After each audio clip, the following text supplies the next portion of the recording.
own root cause of our own problems. So I love helping. I understand. Really, the project is great. But also, let's not rule out that some street children are also not that innocent as we actually thought. Yeah. Okay, let's not blow up a load for the guest, because yes. the reason that's why he's here, he has to tell us that story as well. But now my first question is, why the street children? I mean, there's so many people out there who are hurting. We have the elderly, people who are like, you know, these who go to the hospitals and they don't have anyone to care for them. Exactly. Yes. We have cancer patients. Why did you specifically target the street children? Yeah. As you all know, street children today face challenges.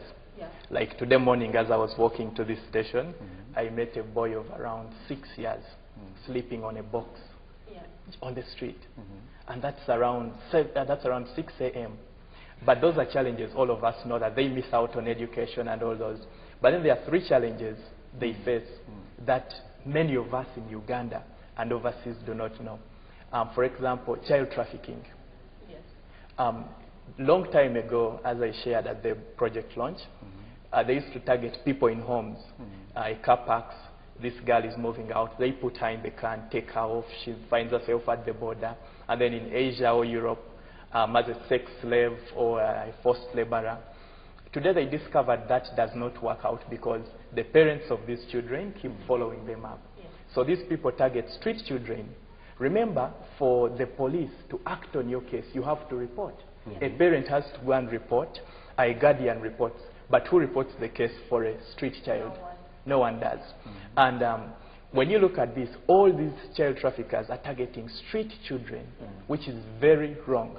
And if no one is willing to stand up for them, at least we as students of Makerere and other universities that have come on board, we are willing to do that. 2, we are looking at child sacrifice. As going back to the same point, I told you, when a child disappears from home, the parents take the initiative to go to the police. If you do not report, there is no person who will report the case for you. For the police to follow up. For the police to follow up. So still, even with these poor involved in child sacrifice, they are targeting street children. We are still looking at street children. There is what we call illegal organ trade, whereby children are abducted and then taken to a certain place. They are cut, their chests are cut open, and then their liver, kidney, and all those parts are sold off to some guy out there in US, Canada, or anywhere else, because the guy just has the money. When we made research and read up on it, you find an organ like a kidney is sold at $24,000 US. That's money any person in Uganda would want. And that's money that some people would kill for.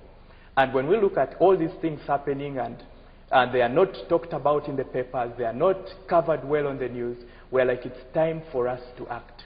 We all know that children can be a seed of peace or violence, depending on the way they are raised. And children can still be an asset for this generation and future generations. If we look at these street kids as something disgusting, as something worth ignoring, as nobodies in the future, then we are losing it as a country. It's time we take in these children and then looked at them as treasures, as gifts to our nation, and then gave them an education, gave them a life, gave them love, and then maybe somehow, somewhere, this would be the next ministers, this would be the next doctors and all those things. Well, I'm glad you're giving them a platform, and I'm also glad that at least we give in a hand whenever we can. But I'm looking at the situation like, how are you ready for these challenges? Because street children have a lot of challenges to actually face. So how are you ready for those? Even as I speak, we are not only working as students in Ugandan universities. We have people from University of Nairobi, universities in Philippines, USA, and all these other countries. We're working with international organizations like 100,000 Poets for Change. We have different individuals abroad who have promised to come down here and help us rehabilitate these people, and then love them, play around with them, and give them quality education. Well, I was trying to go through your project online. I got the website and I was trying to go through on Google. And I realized that you have more than 20 universities from other countries. Now, how sure are we that the project you guys are putting up all together, corruption is not going to come in?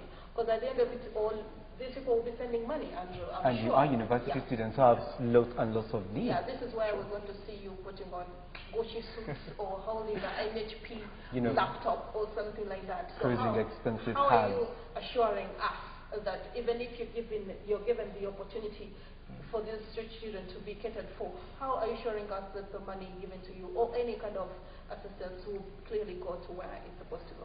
Yeah.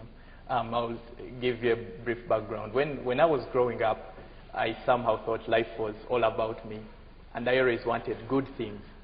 But when I grew up a bit, I learned that true happiness and joy comes from seeing a smile on someone's face, someone who least expected that smile and who may have not got it from anywhere else. We are all united by one belief that we can make a difference if at all we try.